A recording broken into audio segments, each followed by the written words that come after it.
Scroll versus Aptos, c'est un peu absurde comme comparaison. Eh bien, pas tant que ça. Sur ces deux blockchains, il y a à peu près la même TVL et il y a des protocoles très similaires, mais la source des intérêts est différente entre ces deux écosystèmes. Il y en a une qui a essentiellement un système à points et l'autre qui a essentiellement du yield. Il y a clairement un modèle que je préfère à l'autre. Comme d'habitude, avant de commencer, je vous laisse mettre un j'aime sous la vidéo pour m'encourager et on passe tout de suite sur mon écran. Bon, je pense que si vous connaissez un minimum ces deux écosystèmes, vous savez déjà lequel propose essentiellement des points et lequel propose essentiellement du yield. Donc les points, ça va se situer du côté de Scroll, et vraiment en termes de TVL, je pensais pas que les deux écosystèmes étaient quasiment au même niveau, mais pourtant si, on a 800 millions de dollars de déposés sur Scroll à peu près, et sur Aptos on est autour de 874 millions de dollars. Mais on va commencer par Scroll, parce que c'est la blockchain qui m'intéresse le moins entre les deux, voilà, hein, je le dis dès le début de la vidéo, et le premier truc qui me saute aux yeux, c'est que les deux plus gros protocoles sur la blockchain Scroll, c'est des protocoles à points. Alors il y en a un des deux qui permet d'avoir du yield en plus des points, mais on va en reparler. D'abord, je commence par Pencils Protocol. Je trouve que rien que son existence est absurde, puisque c'est un protocole qui permet juste de déposer des cryptos pour accumuler des points. Alors sur certains tokens, on peut avoir plein de points en tout genre, hein, c'est super. Regardez, sur le solvebtc.b, je peux avoir 4 fois plus de points Pencil, 8 fois plus d'XP Solve, c'est super. Mais déjà, je vais vous dire un truc. Qui a du solvebtc dans son portefeuille? Là, vous me regardez. Qui en a dans son portefeuille? Qui a cette version du Bitcoin dans son portefeuille? Ben moi je vais vous répondre, il y a une entité qui en a énormément, c'est Binance. CAZK du montage, je viens couper cette partie de la vidéo puisque lors de l'enregistrement, je ne m'étais pas encore trop penché sur cette enquête autour de Binance, mais en trouvant de plus en plus d'indices sur cette affaire, j'ai priorisé le sujet et du coup mon enquête est déjà disponible sur YouTube, mais sur la chaîne secondaire. Vous n'êtes pas obligé de regarder l'enquête pour comprendre la suite de la vidéo, mais pour vous faire un bref résumé, dedans j'expose plein d'indices qui montrent que Binance farm massivement des airdrops via une version synthétique du Bitcoin, et ça va beaucoup plus loin que ce que j'imaginais au début. Donc si ça vous intéresse, vous aurez la vidéo dans la description. Merci à ceux qui iront la voir en plus de celle-là. Ah oui, et accessoirement, Pencils a fait son airdrop depuis que j'ai enregistré ma vidéo. Résultat, ils ont filé 3% d'allocation de leur token pour les farmers d'airdrop, ce qui en fait un des airdrops les plus ridicules que j'ai pu voir jusqu'ici. On enchaîne avec le deuxième plus gros protocole sur Scroll, c'est Tranches Yield. Alors de ce côté-là, on a une grosse part de points, mais on a aussi du yield, hein. C'est quand même dans le nom du protocole, ce serait triste qu'on ne puisse pas générer des intérêts sur ce protocole. Et d'ailleurs Tranches, c'est un petit peu l'ancêtre de Pendle, ça fonctionne plus ou moins de la même manière, avec une sorte de token de yield qui peut permettre de générer plein de points, et un token stable comme il s'appelle sur Tranches, qui permet de générer du yield essentiellement. Donc là on a le choix, soit on génère du yield, soit on génère des points. Vous allez voir que les adresses de Binance ils s'emmerdent pas, hein. Ils génèrent les deux tant qu'à faire, puisque c'est un peu comme sur Pendle, on peut décider de juste apporter des liquidités sur le protocole. Par contre du côté de D-Bank, j'ai une petite limitation, je peux pas voir les adresses qui détiennent juste les tokens du protocole, je peux voir que les adresses qui ont des liquidités sur les pools, mais bon, c'est déjà suffisant pour se donner une idée. Il y a de grandes chances encore une fois que ce soit Binance qui soit derrière. En plus de ça, Tranches, c'est un protocole qui s'est lancé sur la Binance Smart Chain, donc pour moi il y a très peu de place au doute. En tout cas, j'ai trouvé une adresse un petit peu intéressante, puisque si on épluche ces transactions, alors elle va pas utiliser Maison pour le coup, mais si je descends dans les toutes premières transactions, on peut voir deux retraits depuis Binance. Alors c'est pas celui-là le deuxième, hein. Donc un retrait de 1550 Ether, et si je descends un petit peu plus, on a un autre retrait de 1680 Ethereum depuis Binance. C'est peut-être un hasard, c'est peut-être un investisseur institutionnel qui a plein d'Ethereum et qui décide de les sortir de Binance pour aller farmer des points sur tel ou tel protocole. Mais vous avouerez quand même que le hasard fait bien les choses. Et d'ailleurs, fun fact, il me semble que Binance n'est pas dans les investisseurs de Scroll, donc j'ai l'impression que même sans avoir mis une bille en amont du projet, ça les empêche pas de quand même essayer de se faire un petit billet sur tout plein de protocoles de DeFi failles de blockchain ou autre. Bref, on va pas trop s'attarder plus que ça sur l'analyse on-chain. Sur Scroll, honnêtement, il n'y a pas grand chose à faire. Oui, sur Token Exchange, il y a des pools de stablecoin qui génèrent pas mal d'intérêt, mais j'en ai déjà parlé plusieurs fois sur la chaîne, c'est un peu casse-gueule, j'aime pas trop. On a le DEX Ambient qui est pas si mal, mais bon, j'ai qu'une seule stratégie que je trouve intéressante dessus, c'est de déposer des liquidités sur la pool ETH USDC, parce que je suis plutôt bullish sur Ethereum, donc ça me permet de faire grossir mon bac du USDC. Heureusement, on a quand même un protocole qui sauve un petit peu la mise du côté de Scroll, c'est AAV. Voilà, j'aime beaucoup AAV, il n'y a rien de très sexy non plus là-bas, hein. On peut déposer, emprunter des cryptos, ensuite il y a tout un tas de stratégies qu'on peut faire à base de ça, mais voilà, AAV, je trouve que c'est une bonne chose que ce soit disponible sur Scroll, et deux derniers petits protocoles qui peuvent être sympas à utiliser. Le premier, c'est Nuri, donc Nuri c'est un DEX, mais ce qui m'intéresse dessus, c'est qu'il y a un agrégateur, enfin même un méta-agrégateur, il va comparer plusieurs protocoles, plusieurs agrégateurs pour échanger des tokens, et je trouve que ça fonctionne très très bien sur Scroll. Je vous conseille, si vous avez besoin d'échanger des tokens sur Scroll, de passer par Nuri, vous aurez le lien dans la description, et sinon, on a le classique Jumper, qui permet de bridger depuis et vers Scroll, qui permet aussi d'échanger des tokens sur Scroll.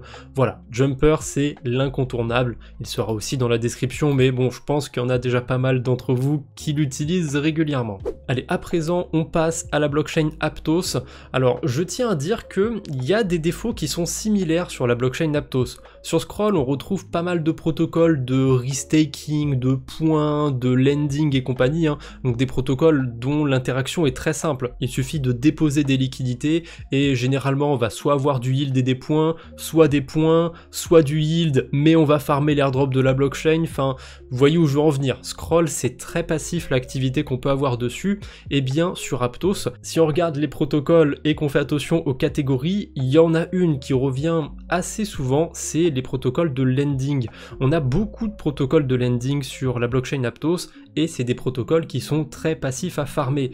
L'avantage sur Aptos, c'est que les rendements sont pas si mauvais sur cet écosystème, qu'on a souvent des incentives dans le token Aptos et par-dessus ça on a des points. C'est pas le plus intéressant les points, mais dans le cas des protocoles sur Aptos, c'est un petit bonus, c'est pas l'essentiel de la stratégie, l'essentiel du farming, hein. Sur Pencil, pour reprendre un petit peu l'exemple, voilà, l'essentiel de ce que vous farmez dessus, hein, même l'entièreté de ce que vous farmez dessus, c'est des points, et rien ne garantit que ces points vaudront beaucoup de tokens, voire rien ne garantit que ces points vaudront des tokens. Sur Aptos, les outils pour explorer un petit peu la blockchain sont clairement moins bons que du côté de Scroll, que du côté EVM, donc je pourrais pas aller retracer comme ça les adresses qui ont plein de liquidités, même si je suppose que si on va chercher les adresses de contrats dans les documentations, qu'on va sur un explorateur de blockchain, on peut essayer de retrouver quelque chose, mais il y a plus simple. Il y a plus simple que de s'emmerder à aller sur l'explorateur de blockchain sur Aptos.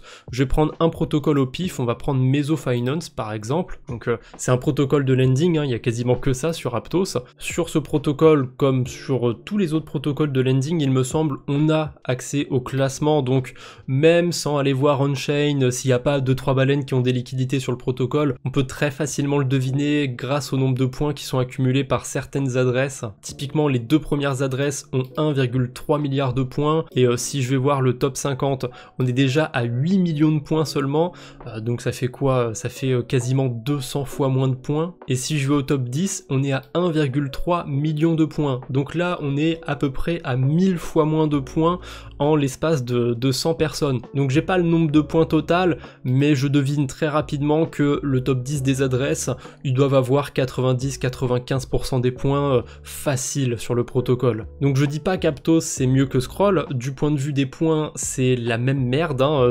C'est autant concentré sur l'un que sur l'autre. L'avantage c'est que sur Aptos il y a pas mal de stratégies de farming à faire, et même déposer des liquidités c'est plus intéressant, puisque sur les stablecoins on est généralement payé autour de 10%, parfois un petit peu plus sur certains protocoles. Le problème de Scroll c'est que on est payé plus tard, on est payé par des points, donc ça nous donnera accès à des airdrops, mais bon, les airdrops deviennent de plus en plus difficiles, il y a parfois des notions de vesting, hein, parfois on récupère nos tokens plus tard, si jamais c'est des tokens qu'on ne vend pas, ils peuvent se dévaluer, il y a plein de choses à prendre en compte sur les airdrops, alors que là, c'est du yield qu'on a tout de suite. Je dépose des USDC, voilà, j'ai la moitié de mon rendement en USDC, la moitié de mon rendement en token Aptos.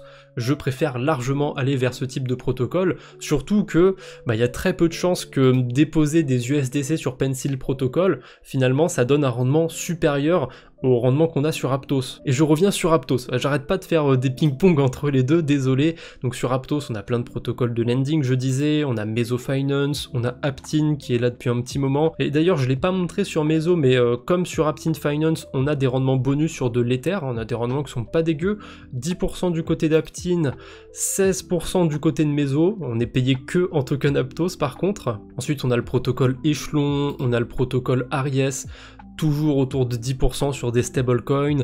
On en a deux petits derniers. Le premier, c'est le protocole Superposition. Celui-là, il est un petit peu plus curieux. Vous voyez que le rendement sur les stablecoins, il est abusé. Il y a 27% d'intérêt sur l'USDC, tout simplement parce qu'il y a pas mal de gens qui font la boucle. On peut déposer, emprunter de l'USDC, le redéposer. On est un petit peu payé en Aptos quand on dépose et quand on emprunte. Donc la boucle, elle n'est pas ultra optimale, hein. Elle génère pas un rendement très élevé, mais je suppose qu'il y en a qui la font pour générer un peu de rendement et plus de points probablement, sacrifier un petit peu de yield, quelques pourcents d'intérêt pour générer un peu plus de points. Ça peut se comprendre. Et le dernier protocole qui m'intéresse du côté d'Aptos, c'est Joule Finance. Je les ai tous passés un peu vite parce que c'est des protocoles de lending. Enfin, je vais pas vous faire la même explication à chaque fois. On peut déposer, on peut emprunter des cryptos, on a des intérêts bonus en Aptos quand on dépose. Joule Finance, il a une petite particularité. On a cet aspect lending, hein, très classique comme on a sur les autres protocoles. D'ailleurs, comme il est assez récent, les rendements sont un peu plus élevés dessus. Ça arrose pas mal en token Aptos.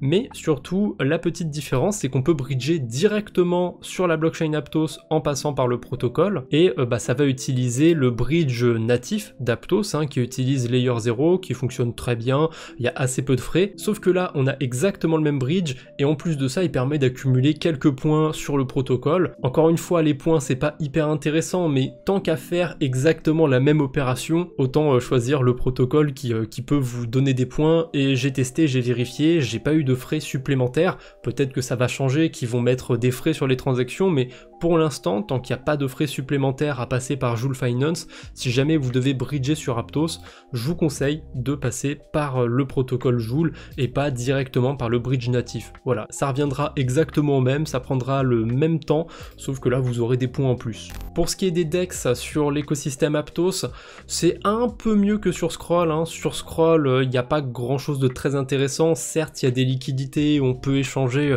facilement des tokens sur l'écosystème. En tout cas, quand on n'est pas Binance, ça va, il y a de quoi faire. Sur Aptos, il y a quand même pas mal de liquidités. C'est quand même un chouïa moins, je trouve, que sur Scroll.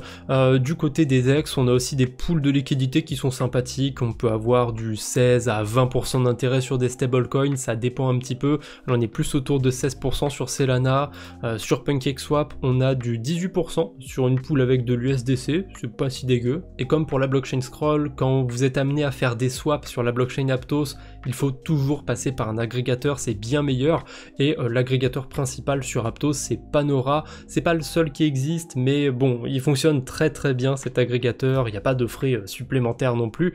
Donc je vous mettrai le lien en description si ça vous intéresse. Voilà, c'est à peu près tout pour aujourd'hui. J'espère que cette vidéo vous a plu. Si jamais vous voulez me soutenir de quelque manière que ce soit, vous pouvez liker la vidéo, la commenter, ou vous pouvez aussi regarder dans la description. Les contributions me permettent d'avoir plus de temps, plus de moyens pour mes vidéos, donc merci d'avance à ceux qui jetteront un œil, et je ne vous embête pas plus pour aujourd'hui. On se retrouve bientôt j'espère. D'ici là, portez-vous bien. Salut tout le monde.